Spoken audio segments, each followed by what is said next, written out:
Bill को भी इन लोगों ने रोकने का काम किया। हम लोग देहात में उसको डेगवा सांप बोलते हैं, मतलब जंपिंग स्नैक, यानी कभी इधर तो कभी उधर, यही होता रहता है। सुखदेव भगत जी अवसरवादी हैं। वो केवल बड़ी बड़ी बात करते हैं, लेकिन कभी भी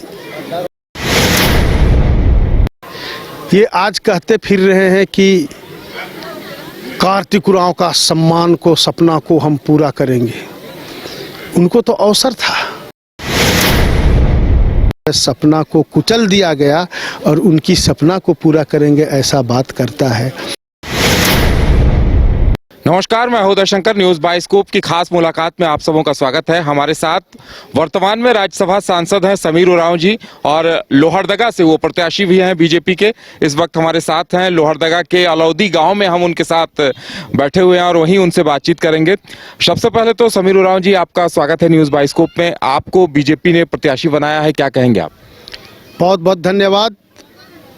निश्चित रूप से भारतीय जनता पार्टी के शीर्षस्थ नेता आदरणीय प्रधानमंत्री जी, आदरणीय जगत प्रकाश नड्डा जी, आदरणीय अमित शाह जी और हमारे प्रदेश के नेतृत्व ने मुझे लोहरदगा लोकसभा से भारतीय जनता पार्टी का एक प्रत्याशी नामित किया है। और ऐसे समय में मैं अपने शीर्षस्थ नेताओं को मैं आभार व्यक्त करता हूं, धन्यवाद करता हूं कि मुझसे हमारे शीर्षस्थ नेताओं ने भरोसा रखा है। देखिए, अगर लोहरदगा सीट की बात करें तो ये काफ़ी चैलेंजिंग सीट अभी मानी जा रही थी, क्योंकि इससे पहले सुदर्शन भगत जी बीजेपी की ही सीट रही, लेकिन जो हार जीत का अंतर है वो एक बार 6000 था 2014 में, उसके बाद 10,000 था। तो एक बहुत बड़ी चुनौती आपके सामने है और एक बड़ा टास्क आपको दिया गया है। निश्चित रूप से ये लोहरदगा लोकसभा क्षेत्र हमारा जनजाति बहुल क्षेत्र है। आज़ादी के बाद से लगातार कांग्रेस के लोगों ने इस क्षेत्र से जनप्रतिनिधित्व करने का काम किया और देश में कांग्रेस के लोगों ने ही सरकार पर बना रहा। लेकिन आज आज़ादी के 75 वर्ष पूरे हो गए।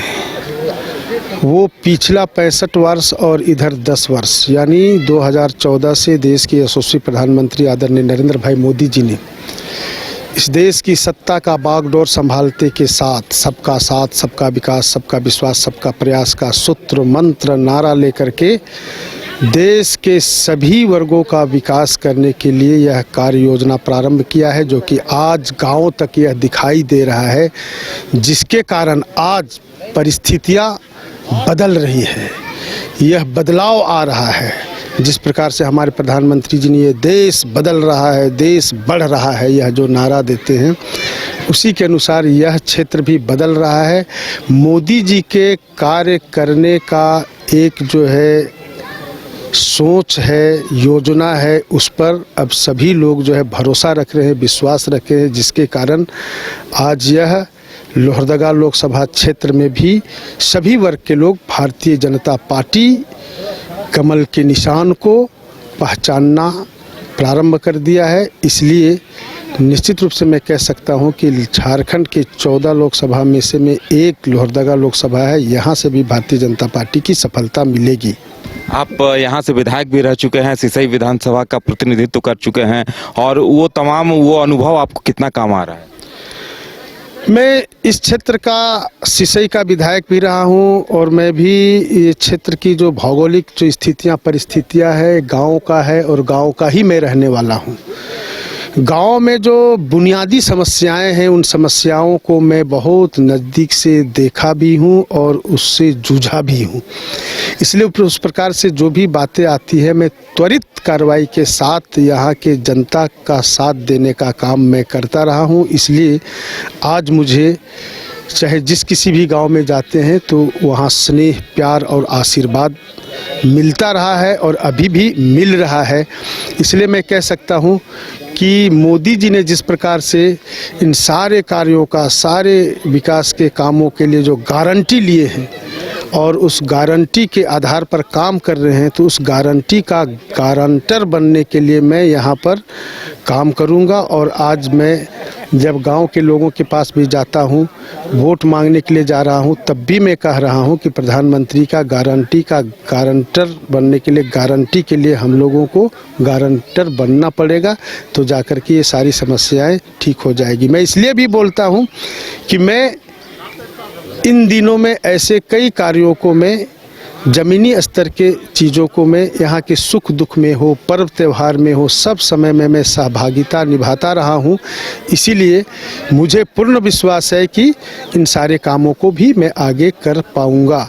और मैं ये भी बताना चाहता हूँ कि मैं राजनीति में आने के पहले भी और राजनीति में आने के बाद भी मैं ये देखा हूँ कि कांग्रेस के लोगों ने हमेशा लोगों को केवल छलता रहा है, भरमाता रहा है, ठगता रहा है, जिसके कारण गांव में जो है परिस्थितियां आज भी बनी हुई है। और कुछ समस्याएं मोदी जी के आने के बाद में त्वरित गति से वो ठीक होता जा रहा है।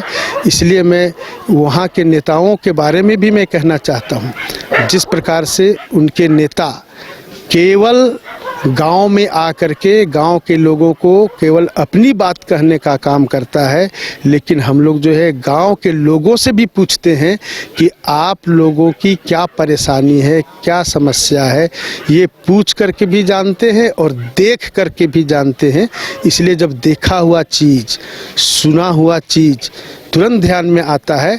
और जैसा ही इस प्रकार से बातें जब ध्यान में आता है तो हम लोग संबंधित जगह पर, संबंधित मंत्री या अधिकारी हों, वहाँ पर हम लोग इस बात को रख करके समाधान करने का काम करते हैं। समीर जी, आपका मुकाबला सुखदेव भगत जी से है, कांग्रेस के नेता माने जाते हैं। लगातार वो लोग ये आरोप लगा रहे हैं कि आप लोगों ने या मोदी जी ने, केंद्र ने, सीबीआई, ईडी, इन तमाम एजेंसियों का दुरुपयोग किया है। लोहरदगा चर्चा में इसलिए भी है कि धीरज साहू जी के यहाँ से पैसे बरामद हुए थे। तो इन तमाम चीज़ों को लेकर आरोप लगाया जा रहा है, तो लगता है मुद्दे भी यही सब होंगे। आप इसे किस तरह से देख रहे हैं? निश्चित रूप से यहाँ का कांग्रेस का प्रत्याशी सुखदेव भगत हैं। सुखदेव भगत जी अवसरवादी हैं।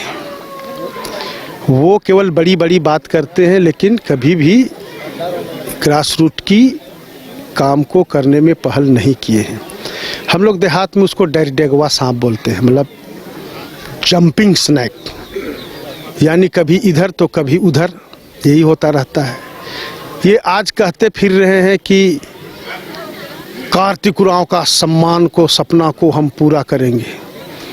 उनको तो अवसर था कांग्रेस में रहते हुए जनजाति समुदाय के लिए, आदिवासी समुदाय के लिए कार्तिक उरांव ने बहुत बड़ा पहल किए थे कि यहाँ के आदिवासियों का जो कॉन्स्टिट्यूशनल जो राइट्स है वो जिस प्रकार से बना हुआ है, जो कि अभी अधूरा है, उन चीज़ों को ठीक करते हुए आगे बढ़ाएं। जिसके चलते उन्होंने जो है पार्लियामेंट के अंदर में एक जो है प्राइवेट मेंबर बिल लाया था, उस बिल को भी इन लोगों ने रोकने का काम किया, चलती सत्र को डिसॉल्व कर दिया और उनका जो है सपना को कुचल दिया गया और उनकी सपना को पूरा करेंगे ऐसा बात करता है। तो मैं बताना चाहता हूं कि ये ना आदिवासी समाज का हितैषी ये लोग हैं और ही ना आदिवासी के एक जो है सोशल रिफ्रेशर लीडर थे, उनकी सपना को भी कुचलने का काम किया है। इसलिए मैं कह सकता हूं कि ये अभी के समय में ये राजनीति है, चुनाव का समय है, ये पक्ष विपक्ष तो रहता है, लेकिन पूरे क्षेत्र में घूम करके मैं लोगों से आशीर्वाद मांग रहा हूँ, लोगों से आग्रह कर रहा हूँ और देश के यशस्वी प्रधानमंत्री जी का जो किए गए कार्यों का, उपलब्धियों को मैंने गांव में बता रहा हूँ। वो लोग खुद ही महसूस कर रहे हैं कि आज़ादी के बाद पहला ऐसा प्रधानमंत्री मिला है जो कि हम लोगों के तक की बातों को सुन करके हम लोगों की सेवा करने का काम कर रहा है।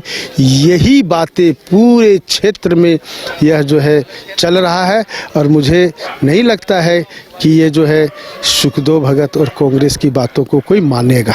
बिल्कुल। और क्या करना चाहेंगे इस क्षेत्र में? लगातार आप सक्रिय रहें, क्या किस चीज़ की कमी लगती है जिसे आप लोकसभा पहुंचते हैं तो उसे दूर करेंगे? निश्चित रूप से आज़ादी के ये 75 वर्ष हो गए हैं। यह लोहरदगा ज़िला में मैं बैठा हूँ, लेकिन इससे आगे गुमला ज़िला है। गुमला ज़िला में आज तक रेल लाइन नहीं पहुँचा है। पार्लियामेंट में मैं राज्यसभा में इसका जो है आवाज़ उठाया हूँ और उसके आधार पर वहाँ के मंत्री ने ये सर्वे करने के लिए आदेश किया और सर्वे भी लगभग अब पूर्ण हो ही जा रहा है। इन क्षेत्रों में लोहरदगा से गुमला और गुमला से जसपुर, जसपुर से धर्मजयगढ़ और धर्मजयगढ़ से कोरबा तक का लाइन, फिर वहाँ से बाकी जगहों पर यह जाएगा। ऐसा जो काम जो है अब प्रारंभ हो गया है, इसको सबसे पहले मैं इस लोहरदगा के क्षेत्र के गुमला ज़िला में रेल का लाइन स्थापित हो और रेल चले, जिससे कि यहाँ के किसान, यहाँ के मजदूर, यहाँ के यह जो है बॉक्साइट का एक क्षेत्र है, यह बॉक्साइट का जो है खनन और उसका किस प्रकार से ट्रांसपोर्टिंग ठीक ढंग से हो, और हमारे यहाँ के जो नौजवान जो है पढ़ने लिखने वाले हैं, यहाँ से जो है नज़दीक का शहर में स्कूली पढ़ाई या तो कॉलेज की पढ़ाई करने के लिए जा सकते हैं, जो कि एक बहुत ही मतलब सुविधा यहाँ के लोगों को होगा। और मैं मानता हूँ कि प्रधानमंत्री जी ने air connectivity, rail connectivity, water connectivity से लेकर के वो जो है रोड कनेक्टिविटी को कर रहे हैं, इसलिए यह रेल कनेक्टिविटी को जल्दी से जल्दी पूरा करेंगे, ऐसा मुझे विश्वास है। उन कार्यों को हम आगे बढ़ाएंगे। चलिए समीर जी, इनके पास भी वक्त की कमी है, तो हमें वक्त देने के लिए बहुत बहुत धन्यवाद। और देखिए, समीर जी का सपना है कि जैसे ही वो सांसद बनेंगे, रेल लाइन के सपने को पूरा करेंगे और गुमला जिला जो रेलवे से अछूता है उसे जोड़ने का काम करेंगे। फिलहाल हमारे साथ इतना ही, हमें दीजिए इजाजत और आप देखते रहिए न्यूज़ बाइस्कोप। नमस्कार। आपके बच्चों के स्वार्गिन और उज्जवल भविष्य के लिए हम हैं हमेशा तत्पर। हम हैं Guru Gobind Singh public school, college of engineering and management, approved by AICTE and affiliated by Jharkhand university of technology Ranchi. हमारा उद्देश्य स्टूडेंट्स को वर्ल्ड क्लास एजुकेशन के साथ टेक्नोलॉजी मैनेजमेंट के फील्ड में पेपर ट्रेनिंग और रिसर्च के अवसर मुहैया कराना। हमारा मिशन एस्पायरिंग टेक्नोलॉजिस्ट और एंटरप्रेन्योर्स को उनकी मंजिल तक पहुंचाना है। इसके लिए हमारे पास है बेहतरीन इंफ्रास्ट्रक्चर और मार्गदर्शन के लिए क्वालिफाइड फैकल्टी। जब अपने राज्य झारखंड और अपने शहर बोकारो में मिल रहा है वर्ल्ड क्लास एजुकेशन, तो फिर कहीं और क्यों जाना। आप पधारे, हमें आपके स्वागत को तैयार करेंगे, आपके सपनों को साकार। Elite institute. अगर आपके अंदर चाह है तो एलीट आपकी राह है। IIT हो या मेडिकल, आप चाहते हैं अपने आप को उत्कृष्ट दिखाना, आप चाहते हैं खुद को एक IITian के रूप में दिखना या मेडिकल के क्षेत्र में आगे बढ़ना, तो एलीट आपके लिए एक बहुत बड़ी ताकत के साथ आपके सामने है। आइए, खुलिए, बढ़िए, पहुंचिए। Elite institute.